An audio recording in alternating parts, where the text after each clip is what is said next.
And if you remember, so you see shots down in the Key West, and they're standing around, and you go, wait a minute, there's something strange here, and you look in the trees, and there's no leaves there.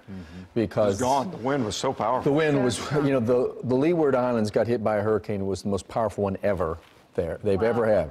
So, you know, it was a tremendous storm. We'll talk a little bit more about the history of Irma, because it really was an amazing hurricane. There is not much left of it now, fortunately, but let's take a look at it still. There's still very heavy rains going on into the Carolinas. When that feeder band was over Charleston yesterday, they had all sorts of flooding as the strong winds still associated with Irma, it was then a tropical storm, were pushing water into the city.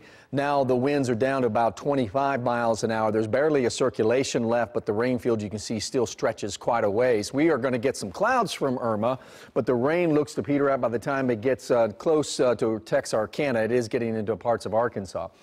You know, this is the track of the hurricane. They're tracking this for 17 days. It literally started just off the coast of Africa.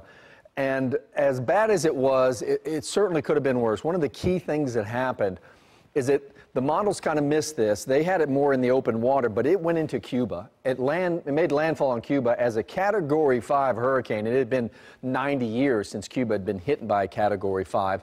Well, as it just raked along the shore there, it weakened to a 3. Now, it did warm up across the Florida Straits, and I was warning you about that as we were talking about the track of this thing. It got up to a Category 4. Big Pine Key had 120-mile-per-hour wind gusts. It was still strengthening and tightening, and by the time it got into Naples, it had 142-mile wind gusts. But think of the size of this hurricane. It was huge. The wind field straddled the entire peninsula, so Naples was getting a wind gust of 142. Miami was almost 100, and Key Largo, 92. And this side of the hurricane did most of the damage because those are the stronger winds and, of course, the storm surge, which extended all the way up the peninsula because the hurricane went all the way up the peninsula. Tampa only got a 65-mile-per-hour wind gust, but Jacksonville was close to 90, and Cape Canaveral 95-mile-per-hour wind gust because, again, they were on this side of the storm. And now it is just a tropical low, really. It's just a post-tropical low. Not much going on just off the coast there, but I'll show you Jose in just a second. That span right there is historical. Here's some of the records that Irma broke. It's the strongest Atlantic storm ever outside the Caribbean and Gulf of Mexico, 185-mile-per-hour winds for 37 hours.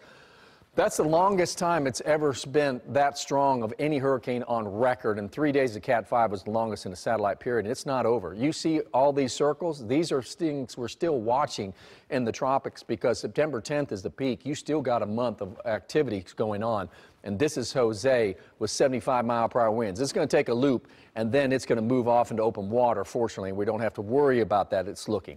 So let's talk about our weather. We have temperatures at 86 degrees and a north wind today. Then those winds turn south. By Thursday and Friday, we're in the upper 90s, and that warm weather is going to be around for the weekend as well.